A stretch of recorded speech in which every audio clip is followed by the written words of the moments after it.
Complete projects and source course সেকশনে আপনাদেরকে স্বাগত জানাচ্ছি। আমি জুবায়ের হোসাইন। এই সেকশনে আমরা মূলত কয়েকটা কমপ্লিট সোর্স কোড দিয়ে দিব কয়েকটা প্রজেক্টের, এবং সেখানে সব কিছু রেডি অবস্থায় থাকবে। আপনাদেরকে জাস্ট করতে হবে সেটা হলো অ্যাপসের আইডেন্টিটি, লোগো, নাম এবং কন্টেন্ট পরিবর্তন করে প্লে স্টোরে আপলোড করতে হবে। আমার আসলে এরকম কোনো ইচ্ছাই ছিল না যে বিগিনিং লেভেলে যারা আমরা শিখছি এত দ্রুত যাতে গুগল প্লে স্টোরে আমরা চলে যাই এবং আর্নিংয়ে চলে যাই, কারণ আমি সবসময় বিশ্বাস করি যে খুব আগে টাকা ইনকাম করার থেকে ভালো একটা স্কিল ডেভেলপ করা জরুরি। তারপরেও এই সেকশনটা আমি করেছি শুধুমাত্র যাতে আপনাদের আগ্রহ বজায় থাকে। এই সোর্স কোডের মধ্যে এমন অনেক কিছু কোড ইউজ করা হয়েছে যেগুলো এই সিজনে নাই, সেগুলো আমি পরের সিজনে আপনাদের যখন বেসিক ডেভেলপমেন্টে জোর দিব তখন সেগুলো কভার করে দেবো ইনশাআল্লাহ। তো তারপরেও প্রত্যেকটা সোর্স কোড এবং প্রজেক্টের আমি কমপ্লিট টিউটোরিয়াল আপনাদেরকে দিয়ে দিব যে কোনটার মানে কি, কোথায় কী পরিবর্তন করে কিভাবে প্লে স্টোরে আপলোড করতে হবে। ঠিক আছে, এখন যেই ব্যাপারটা আসতেছে সেটা হচ্ছে আপনি যখন কমপ্লিট একটা প্রজেক্ট পেয়ে যান, সেই প্রজেক্টটার একটা আইডেন্টিটি কিন্তু পরিবর্তন করতে হবে। আপনি ওই প্রজেক্টটা থেকে সরাসরি অ্যাপ তৈরি করে আপনি প্লে স্টোরে ছাড়তে পারবেন না, সেটার আইডেন্টিটি পাল্টাতে হবে, লোগো পাল্টাতে হবে, নাম পাল্টাতে হবে। অলরাইট, আপনারা আগের ভিডিওতে অলরেডি জেনে গেছেন কীভাবে লোগো এবং অ্যাপের নাম পরিবর্তন করতে হয়। এখন আমরা শিখবো অ্যাপের আইডেন্টিটি কীভাবে পরিবর্তন করতে হয়। অ্যাপসের আইডেন্টিটি পরিবর্তন করতে হলে মূলত অ্যাপসের প্যাকেজ নেমটাকে পরিবর্তন করতে হয়। আপনারা জানেন যে অ্যাপসের প্যাকেজ নেম হচ্ছে এই যে এটা জাভা ফোল্ডারের আন্ডারে আপনারা দেখতে পাচ্ছেন com.zubair.relative-design, এটা হচ্ছে একটা প্যাকেজ নেম, তাই না? এটা জাস্ট একটা স্যাম্পল। এখন আমি যেই প্রজেক্টটা আপনাদেরকে দিব সেটার একটা প্যাকেজ নেম থাকবে। ওই প্যাকেজ নেমটা তো আপনি প্লে স্টোরে আপলোড করতে পারবেন না, আপনাকে প্যাকেজ নেম বদলাতে হবে। এখন প্যাকেজ নেম বদলানোটা একটু ডিফিকাল্ট।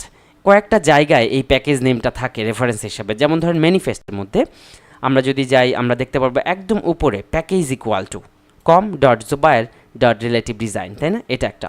গ্রেডেল স্ক্রিপ্টের মধ্যে আপনারা দেখতে পাচ্ছেন অ্যাপ লেভেল বিল্ড গ্রেডেলের মধ্যে যদি আমরা যাই, এখানে আমরা দেখতে পাচ্ছি একদম উপরের দিকে অ্যাপ্লিকেশন আইডি, এটা com.zubair.relative-design। এছাড়াও আপনারা দেখতে পাচ্ছেন জাভা ফোল্ডারের আন্ডারে প্যাকেজ নেমের মধ্যেই কিন্তু আমাদের জাভা ফাইলগুলো থাকে। এখানে com.zubair.relative-design, এটা হচ্ছে আমাদের প্যাকেজ নেম।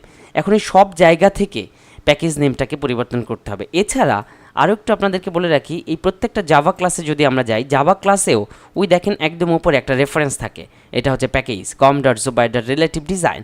সো এই সব জায়গা থেকে আমাদের আসলে বদলাতে হবে। সো এটা একটা ভেজাল, একটা হ্যাসেলিং প্রসেস। সো আমি আপনাদেরকে একটা শর্টকাট ওয়ে দেখাই দেই যে কীভাবে এই প্যাকেজ নেমটা বদলাতে হবে। একটা জায়গা থেকে আমরা চেঞ্জ করব, সব জায়গায় পরিবর্তন হয়ে যাবে। ঠিক আছে? সো এটা করার জন্য আমরা যেটা করব, আমাদের প্রজেক্টটাকে আগে আমরা ব্যাকআপ করে নেব। ঠিক আছে, আমাদের প্রজেক্ট কোথায় আছে, ধরেন এই প্রজেক্টটারই যদি এক্সাম্পল দিই, আমরা অ্যান্ড্রয়েডের বাদ দিয়ে এখানে যদি প্রজেক্টে যাই, প্রজেক্টের এখানে গিয়ে আমরা যদি কপি করি, এটার কপি পাথটা যদি কপি করি অ্যান্ড আমরা যদি সেখানে চলে যাই, অলরাইট, যে এই প্রজেক্টটা কোথায় আছে সেখানে যদি আমরা চলে যাই Ctrl+V চেপে, রাইট, এই যে আমাদের প্রজেক্টটা এখানে আছে, তার মানে এই যে রিলেটিভ-ডিজাইন নামে। সো আমরা যেটা করব, এখানে গিয়ে সেন্ড টু জিপ করে রাখবো। কেন বলছি এটা? কারণ প্যাকেজ নেম পরিবর্তন করাটা একটা রিস্কি বিষয়। সো আপনি যখন প্যাকেজ নেমটা পরিবর্তন করতে যাবেন, ফর এক্সাম্পল আপনি অ্যাপসে বহুত কোড করেছেন, অনেক দিন খেটেছেন, এখন প্যাকেজ নেমটা পাল্টাতে গিয়ে কোডটা এলোমেলো হয়ে যেতে পারে, কোনো সমস্যা হতে পারে। আপনি যাতে ওই জিপ ফোল্ডার থেকে ওটাকে ডিলিট করে, আগেরটাকে ডিলিট করে জিপ ফোল্ডার থেকে আনজিপ করে আবারও ওখান থেকে শুরু করতে পারেন, সেজন্য। অলরাইট, সো আমরা আবারও অ্যান্ড্রয়েড সেকশনে চলে যাব।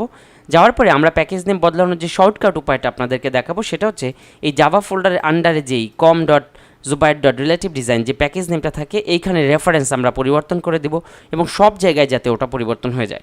সো এই কাজটা করার জন্য আমরা চলে যাব, এই যে সেটিং একটা অপশন দেখতে পাচ্ছেন, এই যে অ্যান্ড্রয়েড বরাবর এখানে এই যে সেটিং একটা আইকন দেখা যাচ্ছে, এখানে ক্লিক করব এবং এখানে আমরা দেখতে পাচ্ছি এই কম্প্যাক্ট মিডল প্যাকেজেস, এটা টিক করা আছে। এটা আমরা এই মুহূর্তে প্যাকেজ নেম পরিবর্তন করার স্বার্থে আনটিক করে দেব। ঠিক আছে, দেখেন এই যে এখানে এই যে অ্যান্ড্রয়েড বরাবর সোজা এই সেটিংয়ের এখানে গিয়ে এই কম্প্যাক্ট মিডল এটা প্যাক করা ছিল, আমরা এটাকে আনটিক করে দেব। ঠিক আছে, এবার দেখেন com.zubair.relative-design এই তিনটা ব্যাপার কিন্তু ভাগ হয়ে গেছে, তাই না? ফোল্ডার হয়ে গেছে, একটার মধ্যে আর একটা ঢুকে গেছে। এক্স্যাক্টলি, আমরা এখন এখান থেকে রিনেম করে দেব। কম তো সবসময় থাকতেছে আমাদের প্যাকেজ নেম লেখার স্টাইল কী ছিল, com.company name কোম্পানি নেম যদি আপনার না থাকে তাহলে আপনার নিজের নাম মানে ডেভেলপারের নাম ব্যবহার করবেন com dot company name dot app name. So আমি এখানে কোম্পানি নেম দিব, ফর এক্সাম্পল জুবায়ের। এখানে আপনি যদি কিছু পাল্টাতে চান আমি আমার কোম্পানি নেম দিব, ফর এক্সাম্পল এখানে যে আমরা এই জুবায়ের উপর ক্লিক করে রাইট বাটন ক্লিক করব অ্যান্ড আমরা চলে যাব রিফ্যাক্টরের এখানে গিয়ে আমরা চলে যাব রিনেম। অলরাইট, সো রিনেমের এখানে গেলে দেখতে পাচ্ছেন যে আমাকে অপশন দিচ্ছে যে মাল্টিপল ডিরেক্টরি এই সেই। আমি জাস্ট এখানে বলবো রিনেম প্যাকেজ এবং রিনেম ডিরেক্টরি, দুটো অপশন দিবে। আমরা বলবো rename package, right, first option. So rename package দিলে আমি এখানে আমার কোম্পানি নাম দিব com dot company name. For example company name আমরা দিলাম এখানে বঙ্গো take, right, com dot বঙ্গো take হবে। এবং নিচে আমরা দুটো অপশন দেখতে পাচ্ছি, সেটা হচ্ছে search in comments in string, search in text occurrence. আমরা এই দুটাও দিয়ে দিব, ঠিক আছে, যাতে করে টোটাল প্রজেক্টের মধ্যে যাবতীয় জায়গায় এই জিনিসটা চেঞ্জ হয়ে যেতে পারে। অলরাইট, সো এখানে প্রজেক্ট ফাইল দেওয়া আছে, আমরা প্রজেক্ট ফাইলেই থাকবো, অথবা অল প্লেসেসও দিতে পারেন, বাট আমরা প্রজেক্ট ফাইলেই থাকবো, যা আছে তাই থাকুক, রাইট। আমরা জাস্ট এই দুটো অপশন টিক করে দিব অ্যান্ড এখানে আমাদের কোম্পানি নেম দিব এই জুবারের এখানে। সো রিফ্যাক্টরে চাপ দিব, রিফ্যাক্টরে চাপ দিলে আমরা দেখতে পাচ্ছি একদম নিচের দিকে আমাদের কাছে আবারও অপশন চেয়ে নিচ্ছে যে সে আসলেই রিনেম করবে কিনা। সো আমরা এখানে চাপ দিব, এই যে এখানটায়। অলরাইট, আমরা দেখতে পাচ্ছি আমরা যখন আবার কম্প্যাক্ট করলাম দেখেন এটা পরিবর্তন হয়ে গেছে। যদি পরিবর্তন নাও হয় আপনারা জাস্ট এই সেটিং থেকে আবার আনকম্প্যাক্ট করে আপনারা এখান থেকে দেখতে পারেন। দেখেন এখন কম ডট বঙ্গোটেক একটা প্যাকেজ নেম পরিবর্তন হয়েছে, একটা কোম্পানি নামটা আমরা পরিবর্তন করে ফেলছি। এবার আমরা চলে যাব রিলেটিভ ডিজাইন। এখন আমাদের রিলেটিভ ডিজাইন তো অ্যাপসের নাম না, এখন অ্যাপসের নাম হচ্ছে for example my app. So আমরা রিলেটিভ ডিজাইনের বদলে এখানে দিয়ে দিব, আবারও যাব এই রিলেটিভ ডিজাইনের উপর রাইট বাটন ক্লিক করব, আমরা চলে যাব রিফ্যাক্টর অ্যান্ড দেন রিনেম, আমরা চলে যাব রিনেম প্যাকেজ এখানে, এবং আমরা আমাদের অ্যাপসের নাম দিব। ফর এক্সাম্পল আমাদের অ্যাপসের নাম হলো মাই অ্যাপ, রাইট। আগেই বলেছি যেহেতু প্যাকেজ নেম সব কিছু স্মল লেটারে হয়, তাই অবশ্যই এখানে সব কিছু স্মল লেটারে দিবেন। অলরাইট, সো এটার নাম ধরেন আমরা মাই অ্যাপ দিলাম, আমরা এই দুটো টিক করে দিলাম, দেন আমরা রিফ্যাক্টরে চাপ দিব। আমরা নিচে দেখবো এই যে ডু রিফ্যাক্টর নামে অপশন উঠতেছে, রাইট, এখানে চাপ দিব, আমাদের দেখবো যে আবারও রিনেম হয়ে গেছে। সো আমরা আবার এখানে কম্প্যাক্ট করব অ্যান্ড দেন আমরা দেখতে পাচ্ছি আমাদের প্যাকেজ নেম আসলে পরিবর্তন হয়ে গেছে। এখন আমাদের প্যাকেজ নেম পরিবর্তন হয়ে গেছে com dot Bongotech dot my app. এটাই হচ্ছে অ্যাপসের আইডেন্টিটি, তার মানে অ্যাপসের আইডেন্টিটিটাই বদল হয়ে গেছে। অলরাইট, এখন কিন্তু আপনি প্লে স্টোরে এটা আপলোড করতে পারবেন, কারণ আমি আপনাকে যেই সোর্স কোডটা দিব সেটার একটা এক্সাম্পল প্যাকেজ নেম থাকবে, আপনি কিন্তু ওইটাকে প্লে স্টোরে আপলোড করতে পারবেন না। সো আপনাকে অবশ্যই প্যাকেজ নেম বা আইডেন্টিটি বদলাতে হবে। এবার আমরা দেখি, একটু চেক করে দেখব যে আসলেই এই প্যাকেজ নেম সব জায়গা থেকে বদল হয়েছে কিনা। প্রথমে আমরা চলে যাব ম্যানিফেস্টে, আমরা দেখতে পাচ্ছি ম্যানিফেস্টে প্যাকেজে একা বদলায় গেছে com dot Bongotech dot my app, right. এবারে আমরা চলে যাব গ্রেডেলের মধ্যে build dot gradle app level build dot গ্রেডেলের মধ্যে যদি আমরা চলে যাই আমরা দেখতে পাচ্ছি এখানেও অ্যাপ্লিকেশন আইডি চেঞ্জ হয়ে গেছে। এবার আমরা যদি একটা জাভা ফাইল ওপেন করি আমরা দেখব একদম উপরে রেফারেন্স যতগুলো জাভা ফাইল থাকুক সব জায়গায় একা পরিবর্তন হয়ে গেছে, ঠিক আছে। এই হচ্ছে আমাদের অ্যাপসের প্যাকেজ নেম বদলানো। সো আমি যে সোর্স কোডগুলো দিব আপনাদের প্রথম কাজ হবে সেই সোর্স কোডগুলো নিয়ে স্টাডি করা, হ্যাঁ, ওই সোর্স কোডগুলো হুবহু যাতে না থাকে, হ্যাঁ, আমি জাস্ট একটা আইডিয়ার উপর বেস করে সব কিছু আপনাদের বুঝাই দিব কোথায় কী পরিবর্তন করতে হবে, আপনারা ওই আইডিয়াটাকে পরিবর্তন করে ফেলবেন। ফর এক্সাম্পল আমি যদি আপনাদেরকে দিই একটা ওয়াজের অ্যাপ, আপনি ওটা মিউজিকের অ্যাপ বানায় ফেলতে পারেন। আমি যদি দিই মিউজিকের অ্যাপ, আপনি এটা ওয়াজের অ্যাপ বানায় ফেলতে পারেন।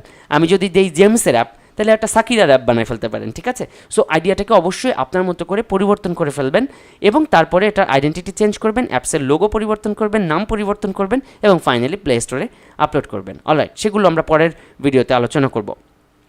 এবার আসেন, আমি আগেই বলেছি তারপরে একটু সামারি দিয়ে দিই অ্যাপসের নাম কীভাবে পরিবর্তন করতে হয়। আরইএস ফোল্ডারের মধ্যে গিয়ে ভ্যালুসের মধ্যে গিয়ে স্ট্রিংস ডট এক্সাম্পল আমরা পেয়ে যাব। এখান থেকে আমরা app name Zubayer Hossain, so এখানে আমাদের অ্যাপ নেম দিব মাই অ্যাপ, বা আমি যে অ্যাপসের নামটা দিতে চাই, রাইট, মাই অ্যাপ। সো এটা হয়ে গেল অ্যাপসের নাম বদলানো, এবং আমরা জানি কিভাবে অ্যাপসের লোগো বদলাতে হবে। অ্যাপসের লোগো বা আইকন বদলানোর জন্য আমরা চলে যাব এই যে অ্যাপ ফোল্ডারের মধ্যে অ্যাপ, রাইট, অ্যাপ ফোল্ডারের মধ্যে রাইট বাটন ক্লিক করব, নিউতে চলে যাব, আমরা চলে যাব ইমেজ অ্যাসেট এবং এখানে গিয়ে আমরা থেকে আমাদের পছন্দের এই যে পাথ, এখান থেকে আমাদের ছবিটা সিলেক্ট করে দেবো, রাইট। এখানে এই মেয়েটার ছবি দিয়ে দিয়েছি, আপনি আপনার যেই লোগোটা ব্যবহার করতে চান সেই ইয়াটা দিয়ে নেক্সটটা দিয়ে আমরা জাস্ট অ্যাপের লোগোটা বদল করে ফেলবো। সো যেই সোর্স কোডগুলো দিয়ে দিচ্ছি আশা করি এগুলো আপনাদের উৎসাহ উদ্দীপনা আরও অনেক বাড়িয়ে দিবে। আমি সোর্স কোডের মধ্যে অ্যাড বসানোর জায়গাও দিয়ে দিব, আপনারা জাস্ট অ্যাড বসায় পাল্টায় প্লে স্টোরে সুন্দর করে সময় নিয়ে বুঝে শুনে আপলোড করবেন। আমার মনে হয় এই সোর্স কোডগুলোকে একটু নাড়াচাড়া করলে কিছু একটা ডলার ইনকাম শুরু হয়ে যাবে। যদিও আমার কোনো ইন্টেনশন ছিল না আপনাদেরকে ডলার চেনানো, কারণ আমি মনে করি অ্যাপস ডেভেলপমেন্ট এটা এত সম্ভাবনাময় একটা সেক্টর, এখানে আগে ভাগে শুধু ডলারের চিন্তা না করে ভালো একটা স্কিল ডেভেলপ করা জরুরি। বিশাল একটা সম্ভাবনা এখানে আমাদের জন্য অপেক্ষা করছে। দেখা হবে নেক্সট ভিডিওতে।